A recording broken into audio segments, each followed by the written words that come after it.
Hey everyone, my name is Ashley Eaton and I'm the Watershed and Lake Education Coordinator with the University of Vermont Extension Lake Champlain Sea Grant. Today we're going to go over an activity called Slow the Flow, and this is an experiment to evaluate stormwater runoff.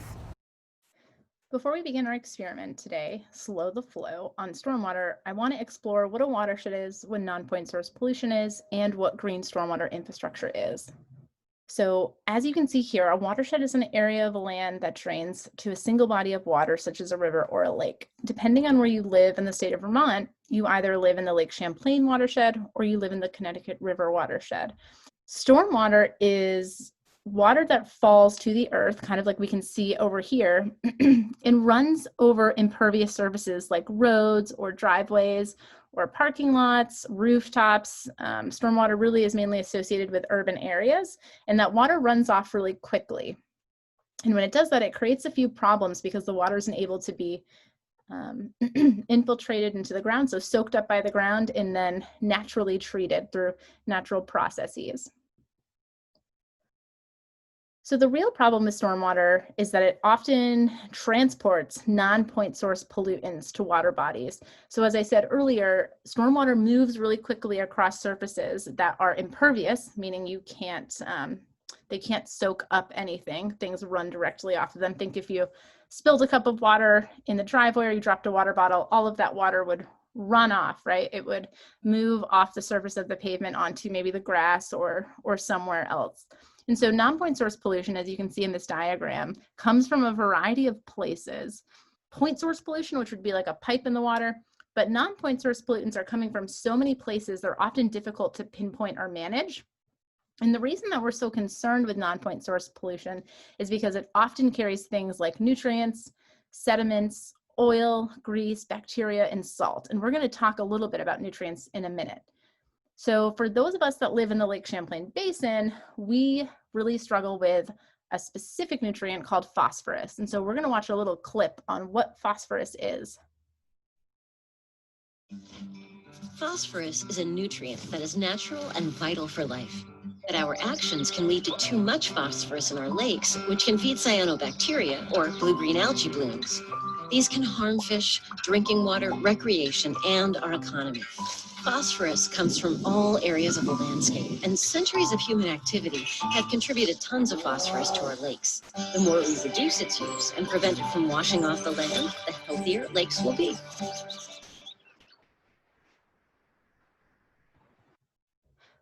One of the reasons that we are focused on stormwater is because communities, both at the state level and at the tribal level, are required to monitor their waterways. So identifying water quality pollutants, meeting specific standards, and if the water that they're monitoring is not meeting those standards, coming up with a plan to help meet the standards. And so here in Lake Champlain, we really talk a lot about this TMDL, total max daily load. And that is the budget we have actually for specifically phosphorus, like you just saw in that little clip earlier, to manage the amount of phosphorus that we have entering our waterways because it causes a lot of problems. So one of the pieces that's really important to kind of understand looking at this graph here is that stormwater runoff in urban areas can influence water quality, habitat erosion, and flow. And so if we look at this graph, we can see, so this little green line that we see here, this is what you would expect to see in a natural community during a storm event. So during a storm event, you know, you have a lot of rain falling on the landscape, and then it kind of is able, some of it's able to be absorbed, and then as the storm stops, the water kind of is able to be dispersed. When we look at this orange line, we see this is an urban community. This is what happens in communities that have a lot of impervious surface.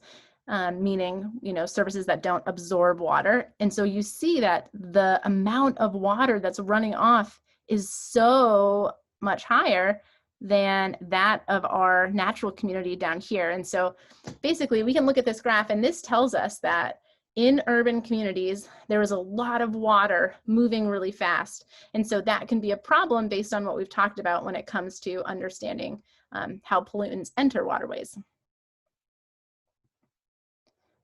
And these are some of the factors that can be impacted by kind of looking at this piece. this is what we might expect to see impacted in terms of water quality. The temperature of the water, so pavement, especially in the summer, is very hot, so water coming off can actually raise the temperature of water in streams and in shoreline areas close to the coast on Lake Champlain. Water clarity, so if there's a lot of sediments, this can make the water look really kind of brown and mucky. The flow, which we talked a little bit about, that's a lot of water to be now entering different streams, lakes, and rivers. So it may be, it may cause some other problems like erosion. The timing of flow, so you can see that a lot of the water is there's a lot of water and it's moving really fast. Whereas down here, you see that our graph, there's a little bit of water, but it's a little bit more subtle, right? It's not quite as drastic of a peak. And then erosion and scouring can definitely happen when you have really fast water moving, and then sediment transport, like we talked about, which could contain a lot of nutrients as well. So gray infrastructure is traditional stormwater management. And so you've probably seen some of these in your community. This is kind of tunnels and pipes and storm drains and ditches, combined sewer systems like we have in Burlington. And so this is basically designed to just move water really quickly off the landscape. Green stormwater infrastructure cleans and minimizes stormwater at the source. So rather than just kind of moving the water off the landscape like the gray infrastructure that we saw before, this actually is designed to kind of soak up and mimic natural processes which aid in cleaning water at the source. In addition to the water quality benefits, green infrastructure also provides many other benefits to communities, as you can see here. So now that you've learned a little bit more about green infrastructure, we're going to jump into our experiment. First, we're going to start by reviewing our materials needed for this exercise.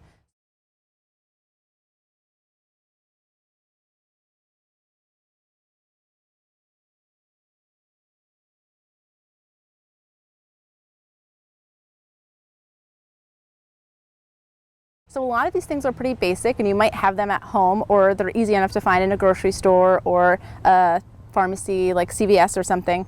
So the first piece is this baking pan. And so this actually is going to be our catchment basin.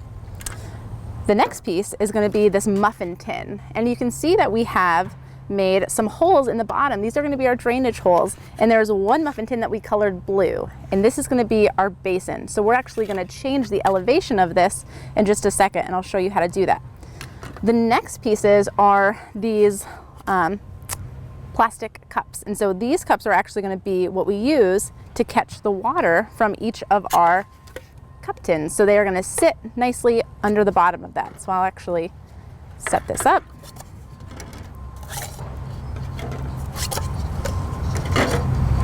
And then you'll notice that one is blue, and this correlates with our blue muffin tin.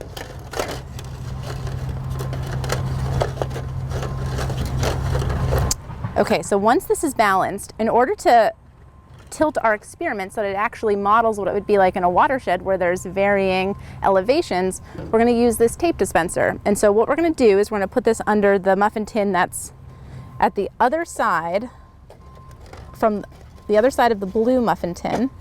We're going to elevate that. And so you can kind of start to see that this gives our experiment here a little bit of a tilt. The next pieces that we're going to use, these are small sponges. They're going to replicate soil and infiltration of water. So these will go in each of our tins, except for the blue one. That one is just a lake or a stream or a puddle. And then these pieces are a couple best management practices that we're going to talk about later. This is just felt and then kind of like a burlap. And these are our cards that we're going to use to simulate what hard surfaces are like. So you'll see we've got kind of a bunch here. We've got a roof, looks like a road, and then some of these cards have adaptations. And so these are actually for green stormwater infrastructure, which we'll talk about later. The last couple pieces you'll need is a measuring cup. This is going to help you, after you have run the experiment, measure out how much water ends up in your basin. And then this is going to be a simulated rain maker. So you're going to be able to fill this with water and then kind of make it rain over your community here that we're going to design today. So this is really easy to make at home if you want. If you had a seltzer bottle or some type of liquid bottle, you could just cut off the end, and I put a little bit of duct tape over the edge because it does get a little bit sharp. And then on the cap, I actually took the cap off and was able to just drill some holes in it. And so I just used a regular drill bit, and I just drilled a few holes so that I could kind of simulate what type of storm event I wanted. If you really wanted to get creative, you could actually make different caps with a different number of holes or a different size, and that actually would help you be like, this is a light rainfall event or this is a heavy rainfall event. So that's something to think about too. So this is a piece that one of our student groups made to talk about some of the green practices and help identify them. So as I mentioned earlier, some of these pieces are going to be green stormwater infrastructure practices that we're going to experiment with our community, implementing them and seeing what happens. And so this kind of just shows you we've got some stone pathways, some roof gardens, permeable pavement, bioswales, and curbside cutouts, and then rain gardens or bioretention ponds. And so this can be a really helpful tool for students as they're working through the stages of the experiments.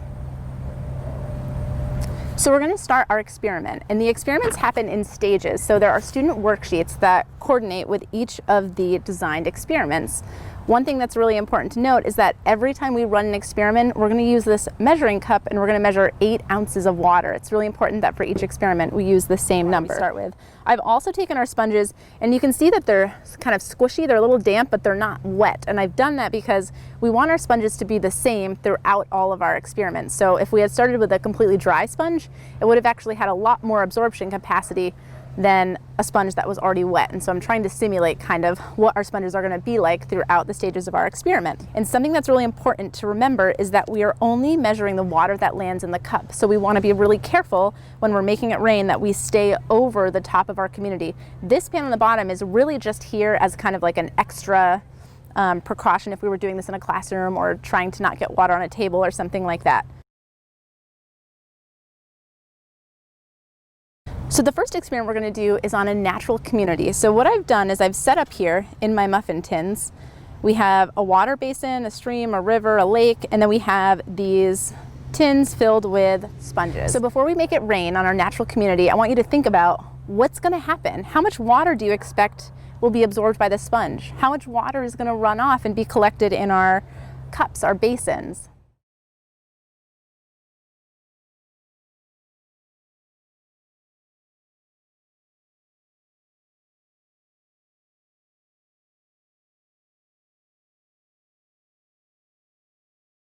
So now I'm going to take my 8 ounces of water and I'm going to pour it in here, and I'm going to just start kind of going over. I'm trying to be as even as possible while I'm distributing the water here.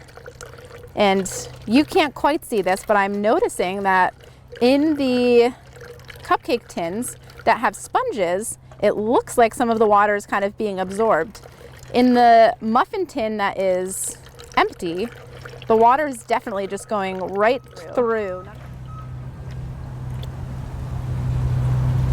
Just gonna make sure we got all of our water. All right, so we've emptied all of our 8 ounces of water. Looks like I did an all right job not getting it in the muffin tin. And so we have 2 things now that we're gonna measure. The amount of water that is in here is gonna be the amount of water that has drained off our watershed directly into this body of water. So we can kind of think of this cup as Lake Champlain.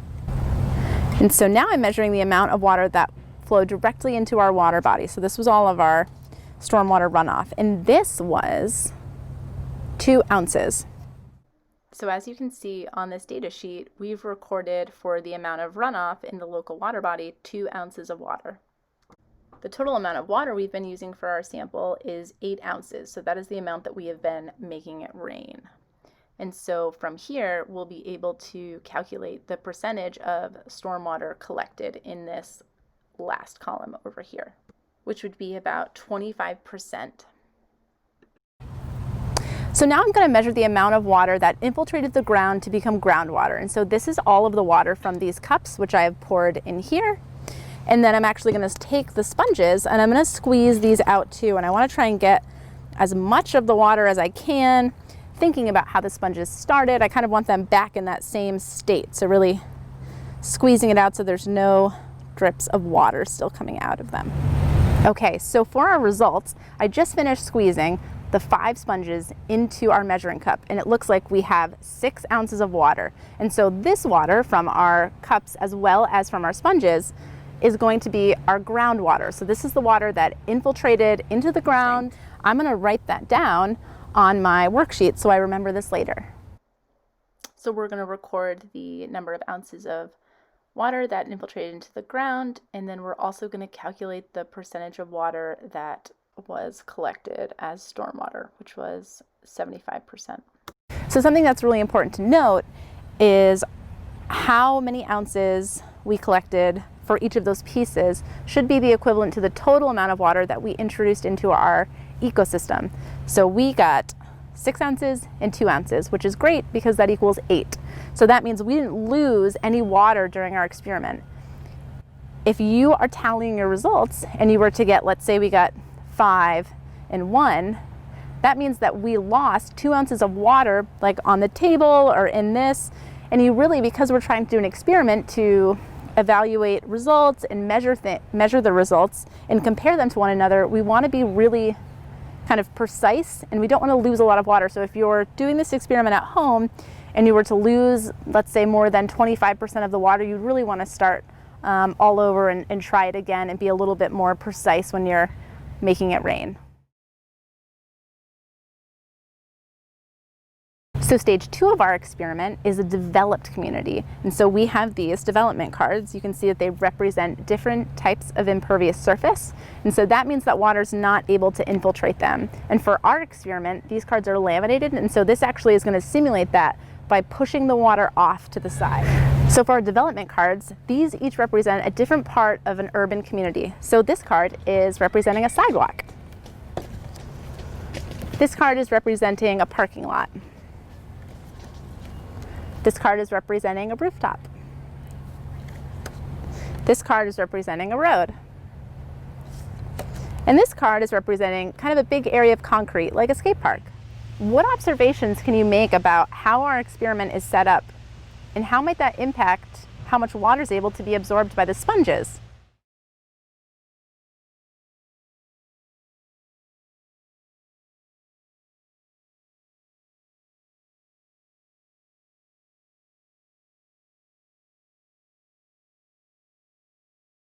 Something that I'm noticing about this experiment is that this is kind of making a barrier between the sponge, which was soaking up all of the water in our last experiment, and where the water is going to go.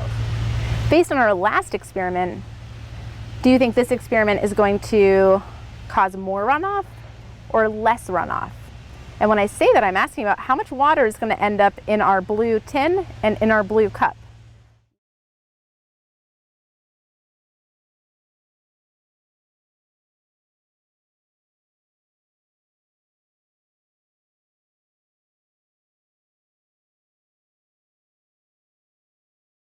Last experiment had 2 ounces of water.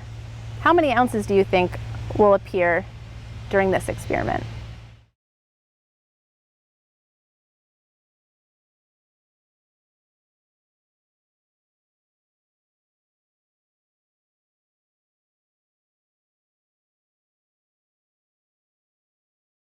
I'm going to make it rain again for this. We have our 8 ounces of water.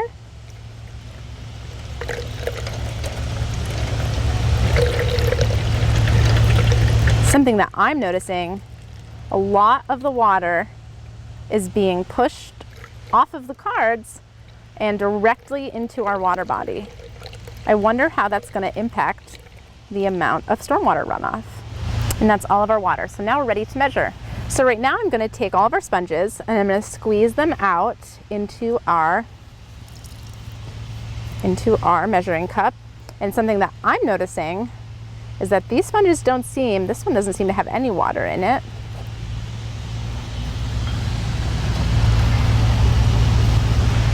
And now I'm going to take the cups and dump any water. There's no water in those. There's none in those.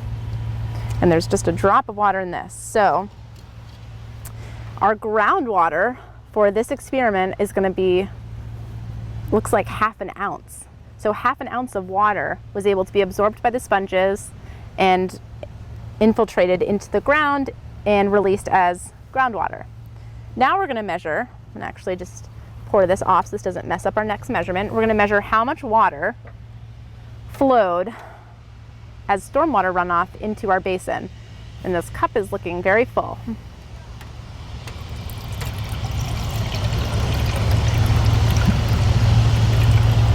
Wow. So we have, looks like 7 ounces. When I took a closer look, we actually had 7.25 ounces of runoff into our local water body.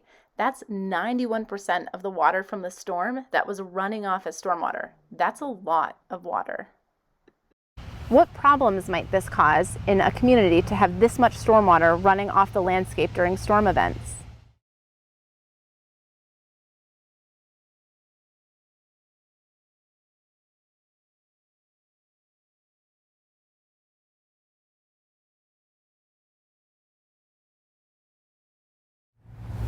So after evaluating the amount of water that ran off, our stormwater runoff is about 7.25 ounces. And remember, we had 0.5 ounces in this cup, and this was our infiltration and groundwater. So that means that 0.25 ounces ended up in our tin. There's a little bit of water in here and on the table here. So a little bit of water ran off of the development cards and kind of into our experiment area. And since it's such a small amount, 0.25 ounces, I'm not really concerned about that. If it was like 2 ounces, then I might want to actually redo this and try and get a more accurate measurement. All right, so now we're ready to revise our community and use some green stormwater infrastructure practices and see how those impact stormwater runoff. So I've got this set up. We have our sponges representing our natural community. We have a variety of options of green infrastructure, but something that I want to make sure that you're doing in between your experiment, if you're squeezing out the water in here, you may have to add a little bit more water, which I just did to make sure we had 8 ounces for this experiment. So I am going to use a few of these. So this is a kind of, there could be a green stormwater infrastructure practice. And so if you think about it, this card is going to sit over the sponge. So this is like if there was a rain garden or a curbside cutout or something in there, that would kind of replicate that. So I'm going to put this one on this corner here. We have this card, and this is representing, maybe there's a like a bioretention swale or a kind of little stormwater pond or something that's kind of collecting and filtering the water. So we can put that here. The next piece, this green felt, this is a green roof. So if you have a building that is flat, like a lot of schools have flat roofs versus kind of peaked roofs, you can put a green roof on a flat roof. So this could be a bunch of plants in a very rich community. Maybe you're growing veggies for your school.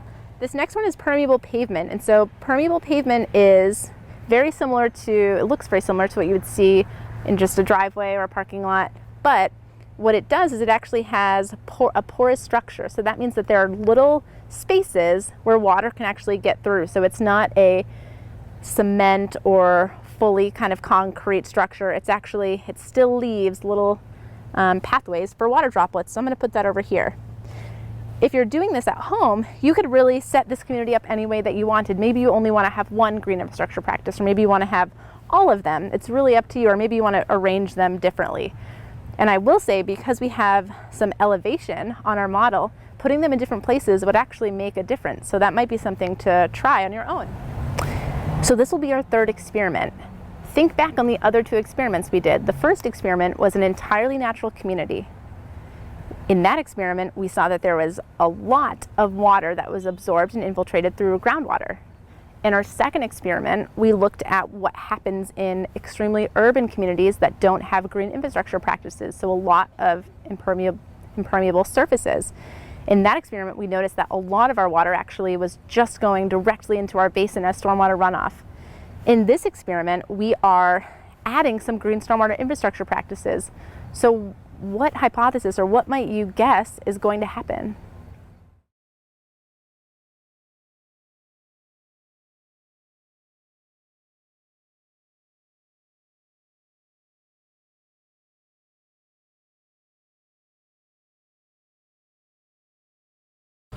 very carefully make it rain on our community, trying to be as consistent as we can with our rainwater distribution.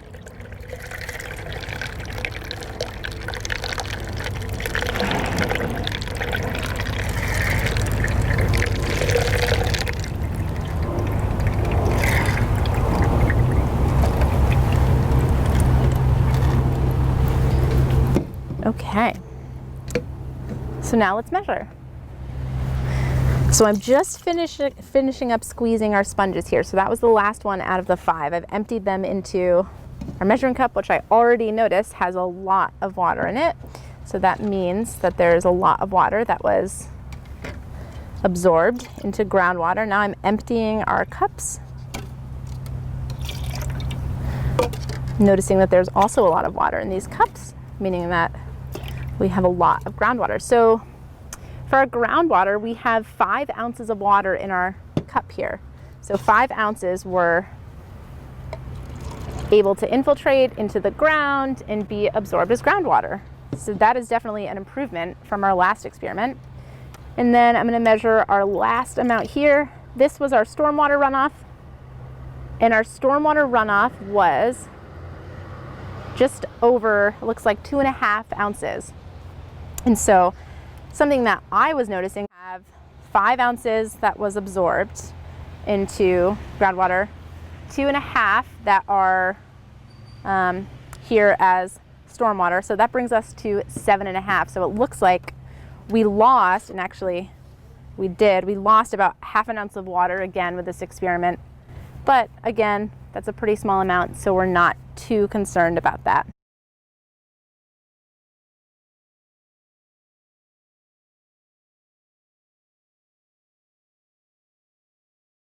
So hopefully, over the course of the last 3 experiments, you were able to see the impact that green stormwater infrastructure practices can have on reducing stormwater. And you've been able to identify and understand the problems that stormwater can cause in urban communities. Based on our last experiment, you saw how much stormwater can be removed by introducing green stormwater infrastructure practices into urban communities. Through experiment 1, you also saw how well natural landscapes are able to manage stormwater if they don't have a lot of impervious surface. So to close out our session today on green stormwater infrastructure, I'm going to take you on a virtual tour of a couple cool places. Caroline and I wanted to show you a cool spot. So this actually is this is the parking lot at the Rubenstein Ecosystem Sciences Laboratory and at ECHO. And this is where we work. And this parking lot has actually been renovated to incorporate a bunch of green stormwater infrastructure practices. And so you're seeing here, this is actually a really big bioretention area. And so you'll notice some of the different plants, some of the rocks. And so this was all designed basically to allow water to flow in, to hold it actually, and then allow it to infiltrate into the ground. The section to the right here, this area of land actually is a part of a project called Raise the Blade. And so this is an area that we are actually doing some experimentation and research on to see if we raise the blade of the lawnmower, if it allows the grass to grow a little bit more on the surface, but also allowing the root structure to grow more, allowing for a higher surface area of roots to absorb water. Thanks so much for joining us today to learn a little bit about stormwater. I hope you have a few ideas of how you can improve stormwater in your community and the impact that stormwater can have on ecological systems.